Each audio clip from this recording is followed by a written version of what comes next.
Vous entendez? Vous me dites hein, quand vous êtes pris, c'est 8h30. C'est là, on est présent.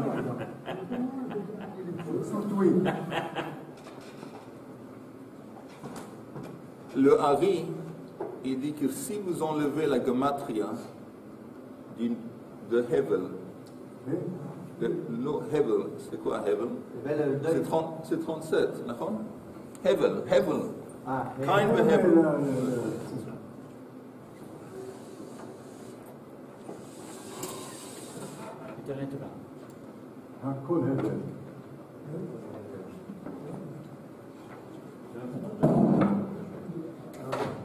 Ok, on y va.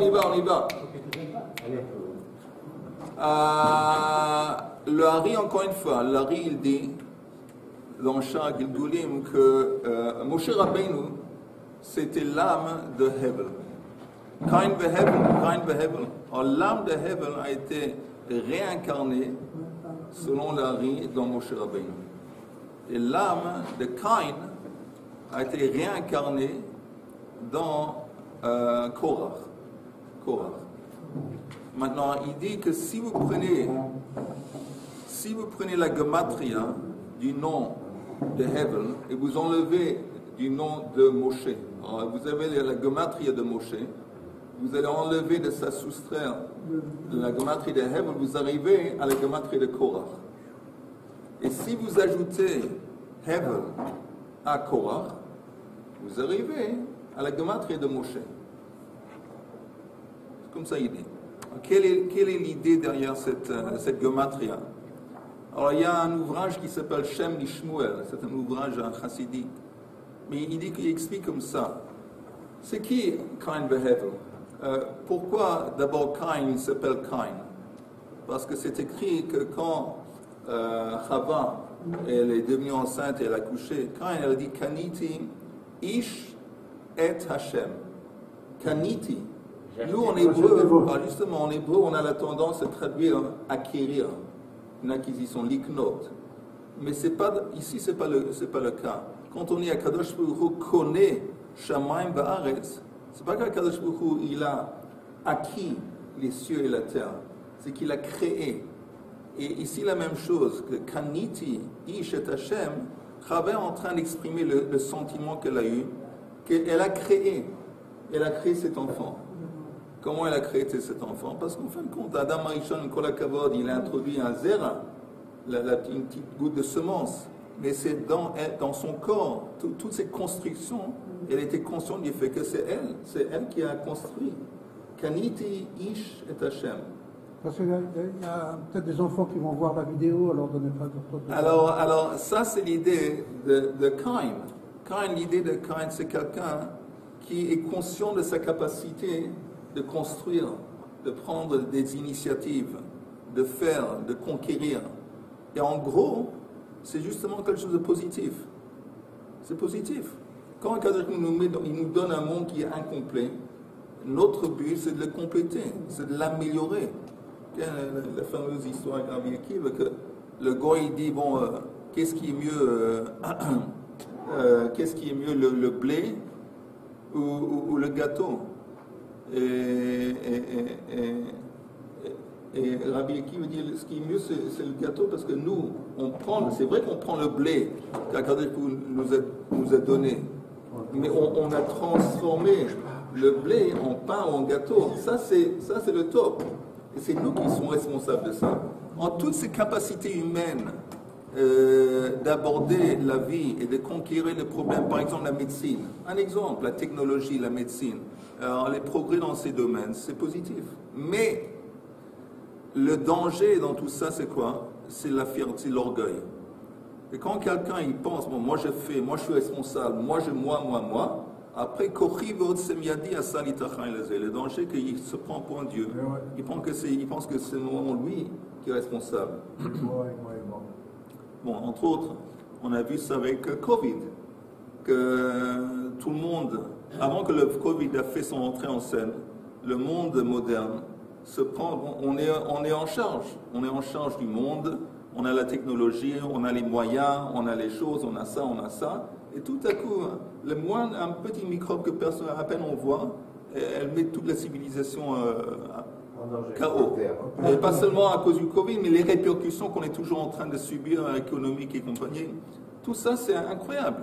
Et ça, c'est une leçon d'humilité. Maintenant, Hevel, ça vient de, on dit Shlomo HaMelech, on dit Hevel HaKol, Hevel Avalim. Hevel, c'est quoi Hevel? C'est un souffle. Hein? Une buée. Un souffle, non? Ouais, le souffle. Mais un souffle, c'est quoi? C'est quelque chose qui n'a pas de substance. Ça, c'est l'idée. Il n'y a pas de substance. Et quand Shlomo HaMelech a écrit son ouvrage, il a dit Hakol Hevel Avalim, il voulait dire qu'il a regardé autour de lui toutes les actions des hommes. Et tous ces gens qui s'efforcent à faire, ils font de l'argent, après ils s'amusent, après ça ils s'enrichissent, après ils sont morts, ils ne sont même pas en position de profiter de tout leur travail qu'ils ont fait. Il a dit c'est Hevel. Tout ça, ça n'a aucune valeur, ça n'a aucune vraie valeur. Parce qu'en fin de compte, je vois l'histoire humaine, que quelqu'un il est né, il tourne en rond, il fait des efforts, mais en fin de compte, je regarde ça, qu'est-ce qu'il a vraiment, quel accomplissement, quel vrai accomplissement est-ce qu'il a accompli dans sa vie? Hevel Avalim. Et donc, la seule vraie vérité pour Hevel, c'est Kadosh Baruch Hu. Le reste, c'est vanité, le reste, c'est shtuyot. Ça, c'est l'esprit de Hevel. Et s'il y a un côté positif, parce qu'il y a un côté qui est vrai dans ça, il y a un côté négatif. Le côté négatif, c'est, encore une fois, le but de l'humanité, c'est de faire face à la vie, aux problèmes de la vie, et d'améliorer, de faire tikkun olam. Hevel, c'est quelqu'un qui, 10 ans, il est en face de microbe. Il va dire Hachem Yazon. Hachem Yazon. Hevel par le souffle. Hevel par cette. Oui, mais il dit bon, moi je suis pas. Akadosh Baruch Hu, c'est lui qui gère tout. C'est lui, en fin de compte, j'en suis pour rien, je suis petit, je ne suis pas l'auteur. Ça, c'est Hevel. C'est un fataliste. Un fataliste.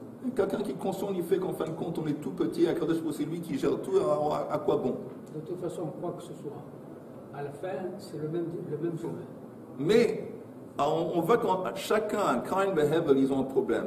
Ils ont un avantage, ils ont un problème. Alors, ils ont été réincarnés dans Moshe et Korach pour l'étaken. Alors, Moshe Rabbeinu, c'est le Gilgul de Hevel. Et il était censé justement de prendre l'initiative. Et on a vu que justement Moshe Rabbeinu, Tiken, il a rectifié Hevel. Comment? Il est devenu proactif. Il est devenu responsable du peuple juif. Il ne voulait pas au commencement, mais il a pris la responsabilité, la direction du peuple. Il est devenu un manhig, un dirigeant. Ça, c'est le tikkun de Hevel. Ce que tu as dit, Hevel plus Korah, c'est égal Moshe Rabbeinu. D'accord. Et Moshe minus Hevel, ça fait Korach. Alors, et lui, justement, il a su les taken, et le tikkun, il a fait le tikkun Moshe. Tandis que Korach, quand on voit, il se présente devant Moshe Rabbeinu, il dit Kol ha'am kedoshim, lamatik nasu. Pourquoi vous êtes orgueilleux, vous prenez des postes importants? On est tous égaux, on a tous entendu la voix divine à Hansina. C'était quoi? C'était toi, t'es le roi, et toi, t'es un prêtre spécial. On est tous au même niveau. Et comment il réagit? C'est intéressant. Quelle est la réaction de Moshe Rabbeinu? Rab lachem bnei Levi. Mais vous avez déjà assez suffisamment de kavod. Parce que Kadosh Baruch Hu vous a mis de côté et vous êtes du reste du peuple. Vous êtes à côté, vous êtes spécial. Les Lévim, ils sont spéciaux. Ils ont un tafki qui est spécial dans le temple. Alors vous avez déjà un poste, une autorité, quelque chose de spécial. Mais c'est pas, si vous pensez à ça, c'est pas la réponse à Korach. Korach, il a dit, on est tous en fin de compte au même niveau. Ok? Quelle est la réponse de Moshe? Mais vous avez déjà suffisamment de kavod. C'est apparemment, c'est pas la réponse. Il n'est pas à répondre à ce que Korach a dit. Mais la vérité, que normalement les gens qui prétendent, ils viennent, ils disent, bon, il y a un problème, on veut tous être égaux.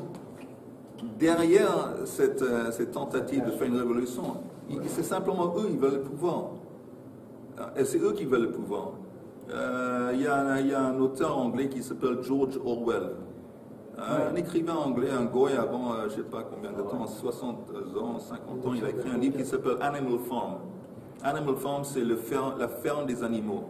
Mais en gros, c'est une histoire où les animaux, ils ont fait révolte, ils se sont révoltés contre les hommes. Parce que les hommes, ils étaient autoritaires. Et ils ont décidé, on ne peut plus.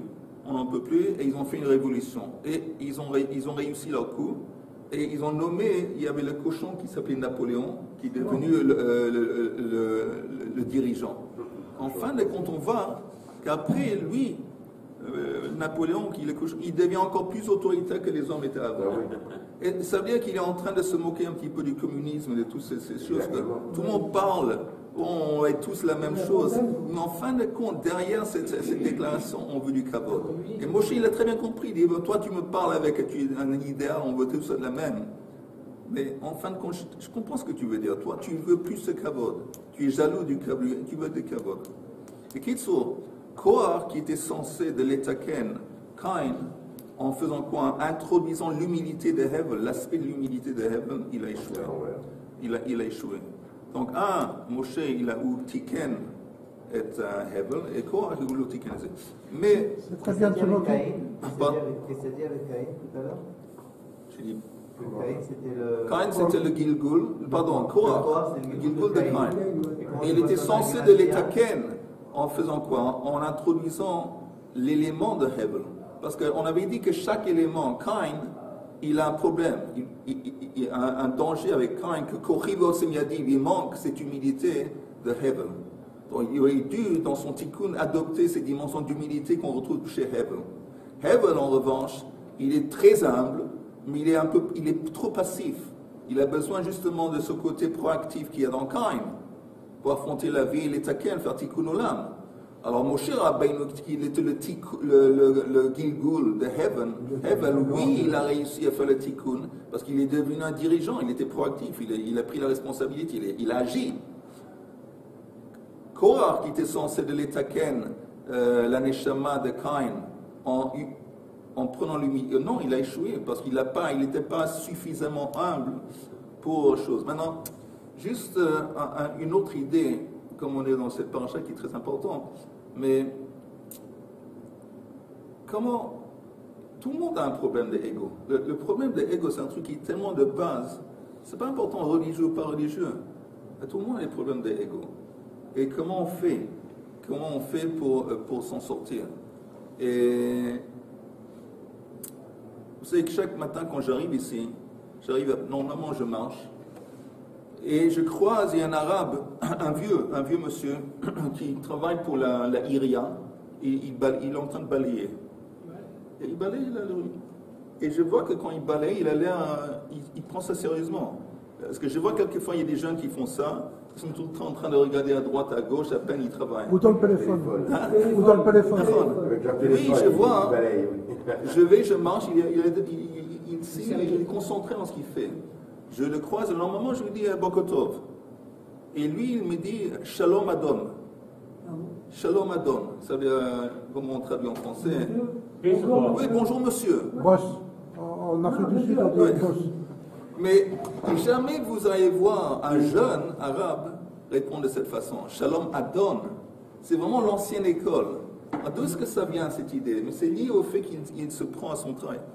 Parce que il est conscient apparemment de sa position, il est conscient de sa mission.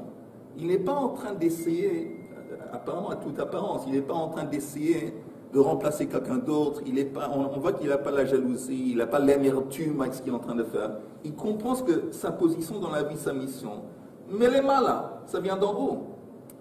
Et encore une des grandes maladies modernes, c'est que l'homme, il est tout le temps, c'est lui le centre du monde. C'est le cas qu'il est le centre du monde. Tout le temps, est-ce que ça me convient? Est-ce que je comprends? Est-ce que pour moi c'est bien? Kefi, noirli.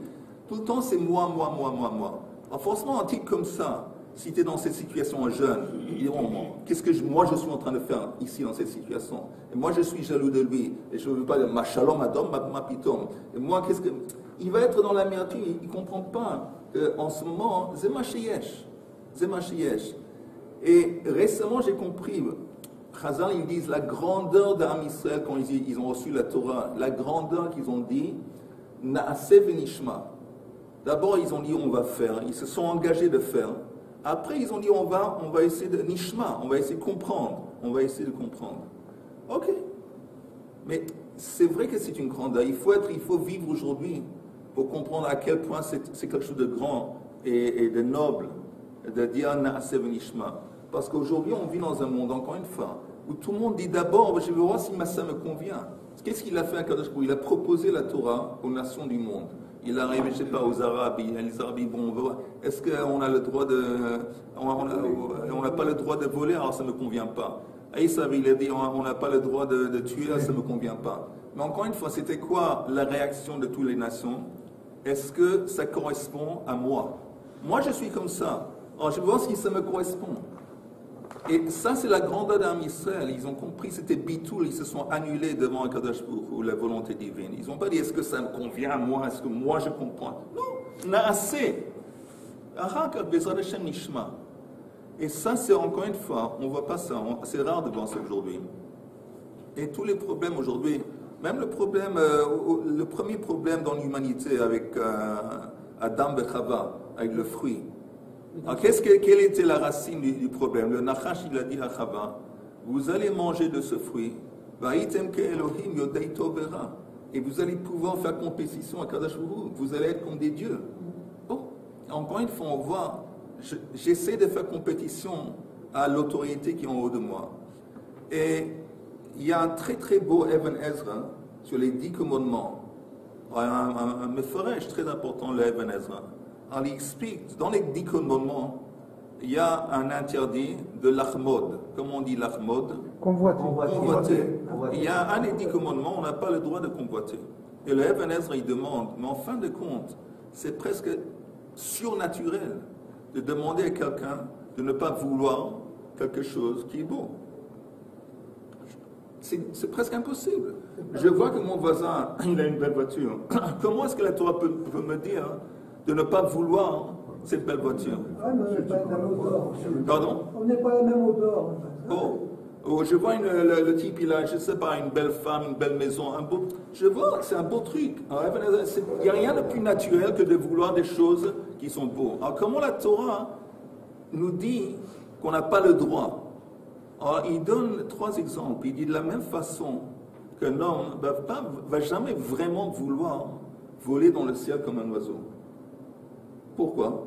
Parce qu'il est conscient du fait que l'oiseau, il est dans un autre domaine. Lui, il ne peut pas, c'est pas son truc. Il ne peut pas voler. C'est vrai que c'est beau de voir un oiseau voler dans le ciel, mais ça ne correspond pas à sa réalité. C'est une autre réalité. Il ne peut pas être un poisson. Il donne un autre exemple. Il dit, même si sa mère est très belle, jamais ça lui montrait la tête d'avoir des relations avec sa mère. Parce qu'il comprend. La mère, c'est un autre monde, c'est une autre espèce de femme. Et lui en tant que fils, et elle en tant que... C'est un autre truc, c'est un autre domaine. C'est pas un truc que je peux décider, que je vais convoiter, que je vais prendre. Parce que c'est quelque chose d'autre. Et 3e exemple, il donne qu'il y a un paysan qui est dans le champ, il voit une carrosse, la carrosse royale qui est en train de passer, et dans la carrosse, il y a la princesse. Alors il dit, jamais ça montrait à la tête du paysan de vouloir épouser la princesse. Pourquoi? Parce que le paysan comprend que c'est un autre monde, un autre monde. Il dit la même chose ici, qu'on est censé de s'éduquer, la Torah veut qu'on va comprendre que toutes les choses qui appartiennent aux autres, c'est un autre monde. C'est pas un truc que, oh, je pourrais prendre. Non, c'est un autre monde. C'est des choses qui ont été données, faites à mesure pour cet individu. Mais c'est pas du tout, ça n'a rien à voir avec moi. C'est une autre dimension, une toute autre dimension. C'est-à-dire, mais il a créé en l'homme l'envie. Ok. L'envie. Tu ne peux pas t'empêcher de dire, comme ton voisin, il a une belle voiture, j'aimerais bien avoir une belle voiture comme ça. Ça ne veut pas dire que moi je veux le tuer pour avoir la voiture. Mais j'ai envie d'avoir cette voiture parce qu'elle est vraiment très belle. Cette envie-là, elle est naturelle. Elle est naturelle, mais c'est pour ça que la Torah, elle est pour donner à chacun une opportunité égale dans la vie. C'est vrai, absolument vrai, qu'on est tous censés de pouvoir accéder à la meilleure éducation possible, au meilleur potentiel. La Torah est intéressée que chaque personne va actualiser son potentiel. Mais une fois que disons que chaque personne arrive à avoir une bonne éducation, mais si le résultat final, c'est qu'il y a des gens qui réussissent et d'autres qui ne réussissent pas, alors aussi bien celui qui réussit que celui qui ne réussit pas, il est censé comprendre. Ça, c'est Ça, c'est mon, comment on dit, goral.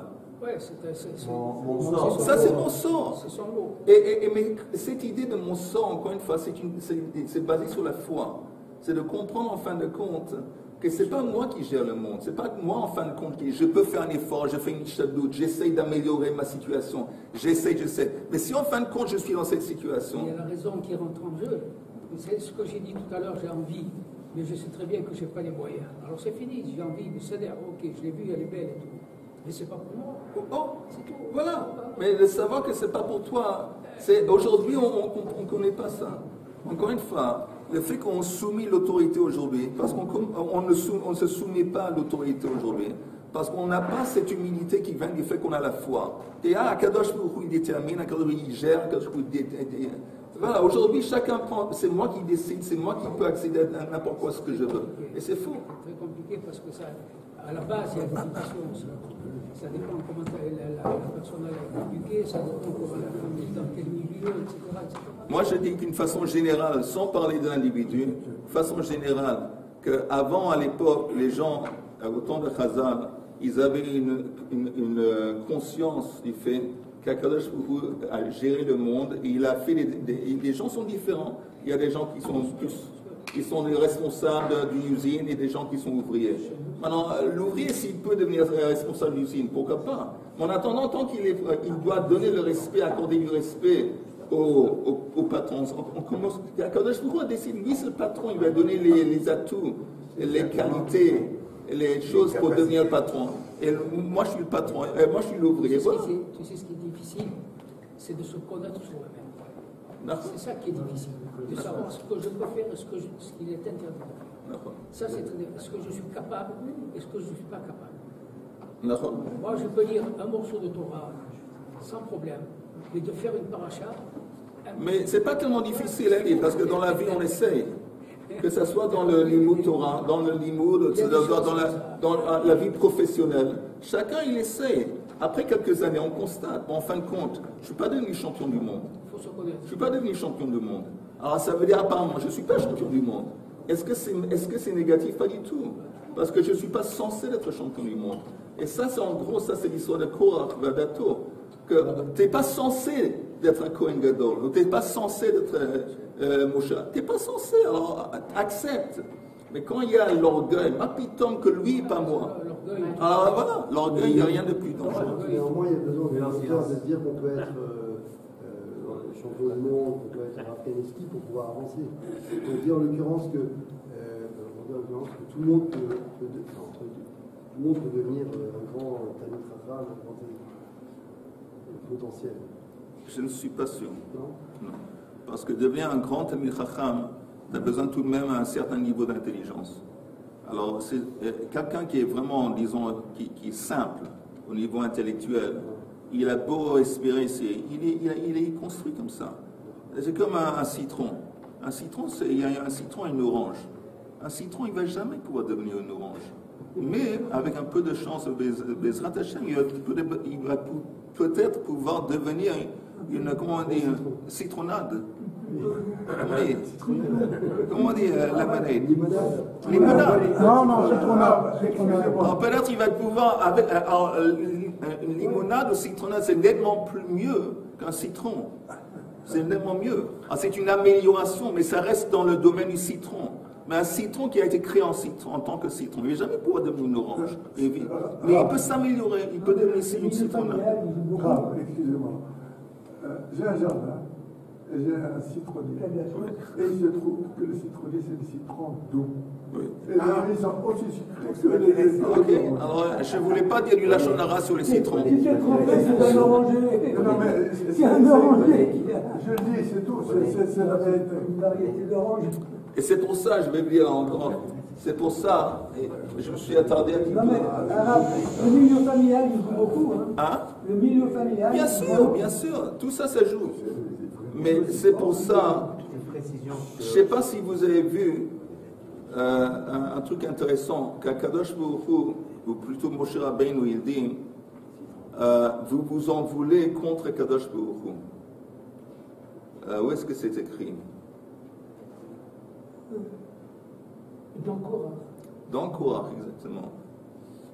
Attendez une petite seconde, ça vaut la peine d'attendre, juste que j'ai trouvé l'endroit. Le profil que tu cherches.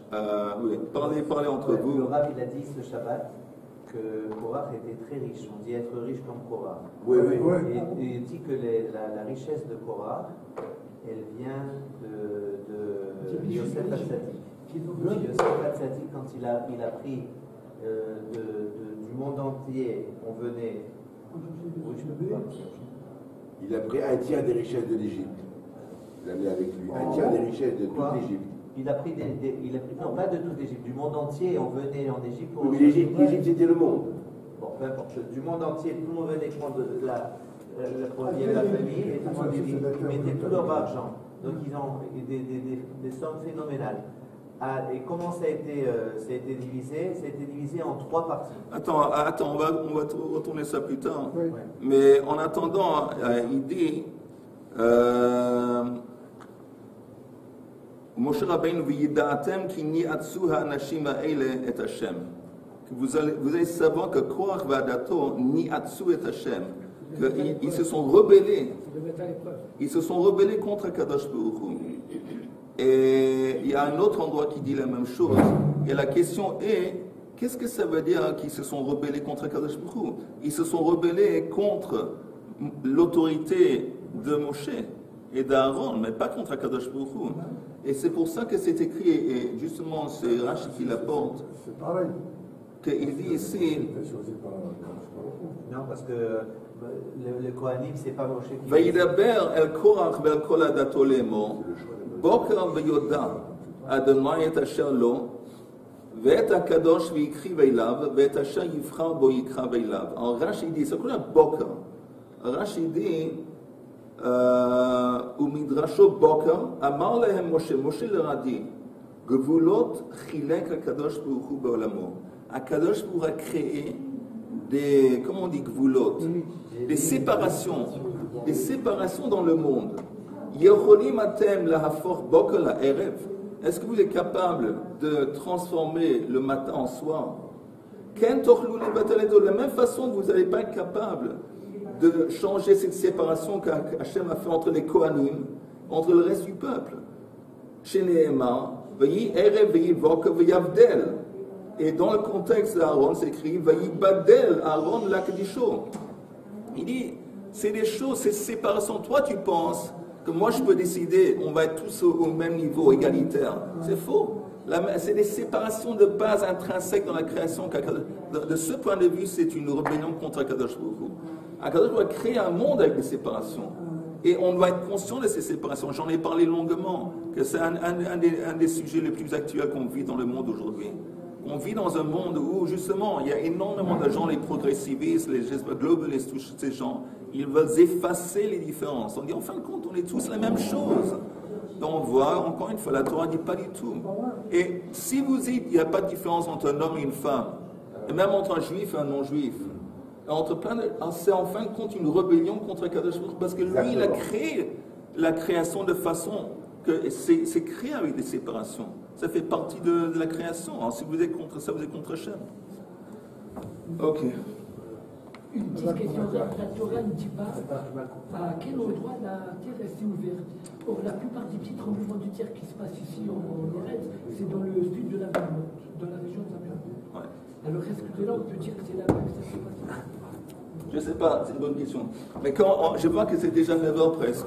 On va finir, je reste sur la paracha, encore une minute sur la paracha. J'avais commencé à dire quelque chose. Attends, parce que c'est... le Rav... C'est ce que le Rav il a dit.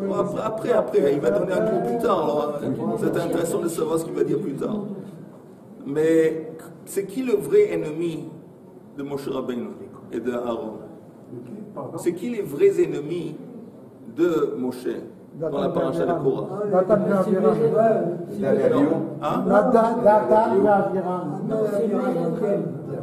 C'est Datan Vaviram.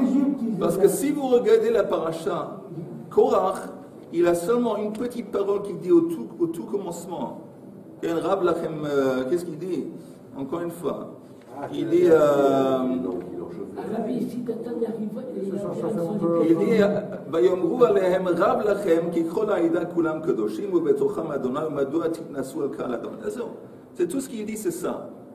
Mais tandis que Datan et Aviram, ils ont un discours. Ils ont un discours. Et ce qui est remarquable, que dans le Sefer Dvarim, quand Moshe Rabbeinu rappelle les exploits d'Akadosh Baruch Hu dans le désert, alors dans la liste des choses qu'Akadosh Baruch Hu fait dans le désert, il y a la terre qui s'est ouverte et engloutie. Mais qu'est-ce qu'il mentionne dans Sefer Dvarim? Pas du tout, c'est Datan et Aviram. Que tu as fait ouvrir la terre et la terre engloutie Datan et Aviram. Alors pourquoi, quand lui il parle Moshe Rabbeinu de la terre, il parle uniquement de Datan et Aviram, et pourquoi il ne parle pas de Korach? Et la réponse est que Korach a été, la motivation de Korach, c'est comme un Yetzirah, on avait dit c'est l'orgueil. Mais les vrais ennemis du peuple juif, c'est Datan et Aviram. Et pour comprendre à quel point c'est les vrais ennemis, on n'a qu'à regarder ce qu'ils disent. Qu'est-ce qu'ils disent dans les mots? Je vous dis les mots qu'ils disent. Ils disent comme ça. Vayomru, comment ils commencent à parler? Vayomru lo na'ale. On ne va pas monter. Hame'at ki he'editanu me'eretz zavat chalav udvash. Est-ce que c'est pas suffisant que tu nous as fait sortir d'un pays qui est zavat chalav udvash? Ça, c'est le terme normalement qu'on donne à Israël. Eux, ils disent l'Égypte pour eux, c'est zavat chalav udvash. Tu nous as fait sortir de là-bas pour nous tuer, pour nous faire tuer, pour nous périr dans le désert. Après, tu vas prendre le pouvoir sur nous. Et pas seulement ça, tu ne nous as pas introduit, tu ne nous as pas fait rentrer dans un pays de Zavat Chalav Udvash. À cause de qui? Ils sont en train de dire Moshe. À cause de toi, on n'est pas rentré dans un pays de Zavat Chalav Udvash. Tu nous as fait sortir d'Égypte, qui était un pays de Zavat Chalav Udvash. Et tu ne nous as pas fait entrer. Mais ce n'est pas Moshe qui est responsable. C'est avec les fautes d'Am Israël. Donc ils ont tout à fait une vision à l'envers. Attends une seconde.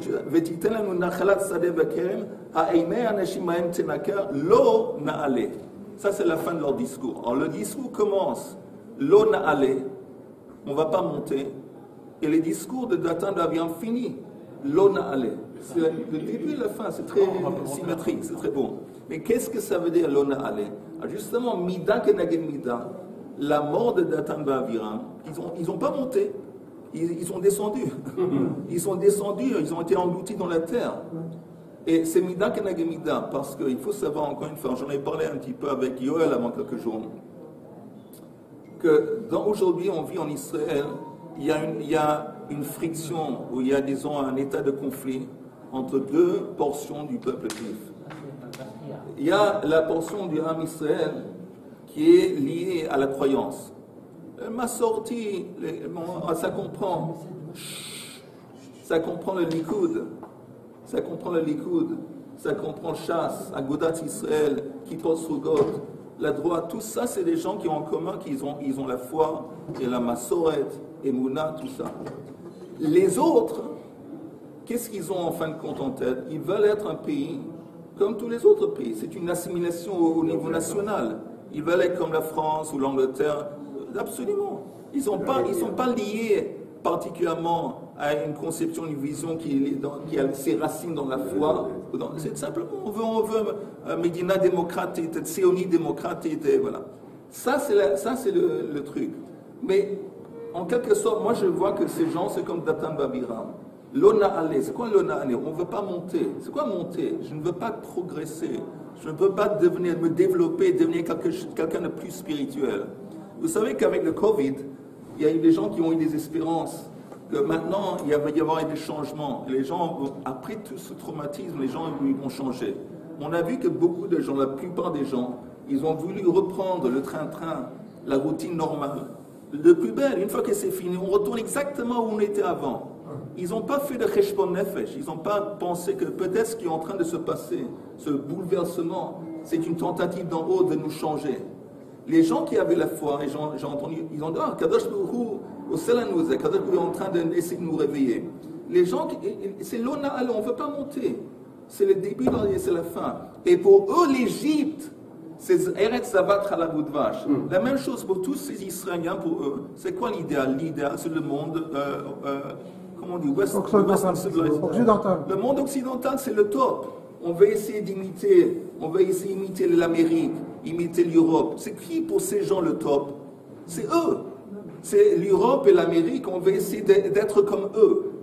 Et ça, c'est justement d'atteindre. Ça, c'est l'ennemi du peuple juif. Alors, vous dites qu'il faut les enterrer vivants? Non, mais je sais. Vous dites c'est l'ennemi du peuple juif. C'est une non. Je dis, quand je dis l'ennemi, je parle plutôt d'une philosophie. C'est une conception de la vie qui est une conception qui est vraiment la plus dangereuse pour le peuple juif parce qu'elle est basée sur l'idée que l'on a allé. On n'est pas prêt à se développer d'une façon spirituelle. On veut être au ras de paquet, comme on dit l'expression française. C'est une vision au ras des pâquerettes. Et c'est une vision matérielle, une vision qui conçoit que l'Égypte, c'est Eretz Zavat Chalav Udvash. Pour quelqu'un qui pense que l'Égypte, que ce soit l'Europe ou l'Amérique, c'est Eretz Zavat Chalav Udvash, je n'ai pas besoin d'Israël. Toute cette histoire d'Yehuda Beshomron, elle n'a aucun sens. Aucun sens, exactement. Oui, allez. Ce que tu viens de dire maintenant, il y a un Shoresh. Quand les Arabes israéliens sont sortis d'Égypte, ils étaient en chemin, ils ont dit on veut un roi comme les autres nations. Ça veut dire qu'ils ne pensaient pas à Kadosh Baruch Hu qui pouvait. Ils ont eu l'instinct de dire on veut être comme les autres. Et ça s'est traduit tout au long de l'histoire. Oui. C'est pareil. Mais c'est un problème. Maintenant, Nathan Abiral qui dit nous, ça dépend quelle position ils avaient en Égypte. Peut-être qu'ils étaient très bien. Ils étaient très bien. Moi, qu'est-ce que je vais faire dans cette galère alors que j'avais tout le bien? J'avais une position. C'est humain. Oui. Mais personne ne dit que tout ce qui est humain, c'est bien. C'est humain. C'est humain de manger comme un cochon, c'est humain de coucher avec des femmes à droite, à gauche. Ça, c'est aussi humain. Mais ça ne veut pas dire qu'on doit se limiter à être. C'est pas quelqu'un le caviar. Pourquoi alors à ce moment-là, est-ce que Moshe Rabbeinu allait essayer de sauver Dathan et Abiram et pas Korah? Il a essayé. Non, Korah, il a compris que c'est le Yetz, mais il a compris, il voulait adresser le plus grand danger. Il a compris le plus grand danger, c'est pas Korah, c'est Dathan et Abiram. Donc il a essayé de les adresser. Mais ce qui est intéressant aussi, il leur a dit que s'ils vont mourir une mort naturelle, alors je ne suis pas dans le coup et ils ont raison et moi j'ai tort. Il a insisté qu'il va y avoir une mort surnaturelle. Ils ont été engloutis dans la terre. Pourquoi? Pour démontrer qu'en fin de compte, toutes ces différences, qu'Akadosh Baruch Hu, ça vient d'Akadosh Baruch Hu, le fait qu'il y a des Kohanim, le fait qu'il y a les Lévi'im, Israël, les nations du monde, toutes ces séparations, c'est Akadosh Baruch Hu, il a voulu. Et la preuve que c'est surnaturel, que votre punition, vous niez l'aspect surnaturel, vous allez être tué, vous allez être éliminé à travers justement un phénomène surnaturel. C'était pour mettre en relief le fait que vous êtes contre l'idée qu'Akadosh Baruch Hu gère le monde. Alors vous allez voir la façon que vous allez mourir, c'est un témoignage qui fait qu'Akadosh Baruch Hu gère le monde. Bref, on a fait, au lieu d'un petit mot, on a fait tout le chiot. L'INED, on va essayer de se rattraper demain.